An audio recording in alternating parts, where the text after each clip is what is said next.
প্রিয় বন্ধুরা, আজকে আমরা আসলাম সুলতানুল আউলিয়া হযরত শাহ আলী বাগদাদী রহমতুল্লাহ মাজার শরীফে।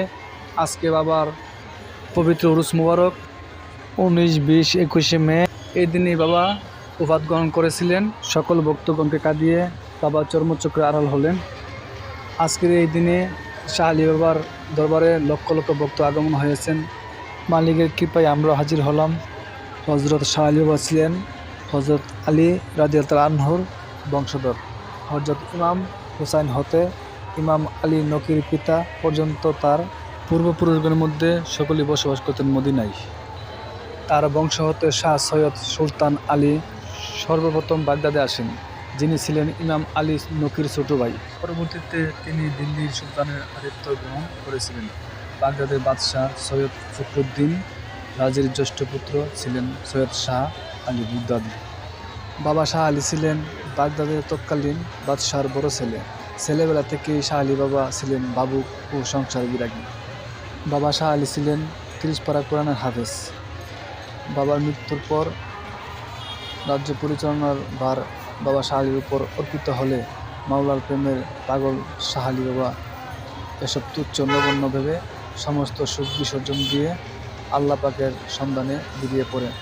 ভ্রমণ পথে হযরত শাহ জালালের তার সফরসঙ্গী হয়ে বাংলায় আগমন করেন। বাংলায় তিনি শাহ জালাল রহমতুল্লাহ আলাইহির নির্দেশে ফরিদপুর জেলায় গেদ্দা নামক এলাকায় ইসলাম প্রচার করেন। ইতিহাস খুঁজলে পাওয়া যায়, শিয়া এবং সুন্নিদের মধ্যে ধর্মবিরোধের সময় তিনি বাগদাদ নগরী হতে প্রস্থান করেন। অন্যদিকে দিল্লির শাসকদের মধ্যে যখন ক্ষমতার দ্বন্দ্ব চরমাকার ধারণ করে, তখন তিনি দিল্লিও ত্যাগ করেন। তিনি বাগদাদ হতে আসার পথে শেষ নবী হযরত মুহাম্মদ সাল্লাল্লাহু আলাইহি ওয়াসাল্লামের কেশদাম ও ইমাম হুসাইনের জুলফ আব্দুল কাদের জিলানীর পিরহান বংশগত উত্তরাধিকার হিসেবে সাথে নিয়ে এনেছিলেন। 1489 সালে শাহ আলী বাবা বাংলায় পদার্পণ করেন।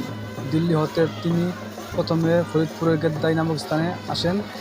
এতপর ঢাকার আশেপাশে ইসলাম প্রচার শুরু করেন। এমত অবস্থায় তিনি যখন মিরপুর অঞ্চলে এসে উপস্থিত হন, তখন সেখানে ওই জরাজীর্ণ অবস্থায় প্রায় ধ্বংসমূখ মসজিদটি দেখতে পান। বাইরে তার অনুসারীগণ অবস্থান করলেও তিনি মসজিদের দরজা বন্ধ করে ভিতরে একা প্রায় 40 দিনের মেয়াদে চিল্লায় বসেন। ভিতরে যত কিছুই হোক না কেন, তিনি তার মুরিদগণকে চিল্লার 40 দিন পূর্ণ না হওয়া পর্যন্ত কোনো অবস্থায় ভিতরে প্রবেশ করতে নিষেধ করেছিলেন। চিল্লার শেষ পর্যায়ে 39তম দিনে ভিতর হতে ভয়ঙ্কর আওয়াজ ভেসে আসতে থাকে, যাতে মনে হচ্ছিল ভিতরে দুইটা সত্তার মধ্যে তুমুল লড়াই হচ্ছে।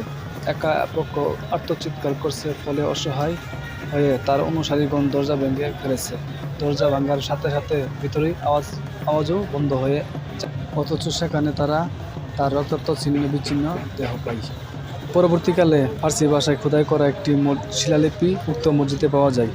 ঐতিহাসিক গুরুত্ববাহী ওই শিলালিপিতে পাওয়া তথ্যের উপর ভিত্তি করে ধারণা করা হয় শাহ আলী বাবা 1577 সালে মুঘল আমলে ইন্তিকাল করেন। সন্ধান পাওয়া ওই ধ্বংসপ্রায় জরাজীর্ণ মসজিদের চতুর্দিকে বন্ধ অবস্থায় 40 দিনের চিল্লা ব্রত পালন করে তিনি ইন্তিকাল করেন।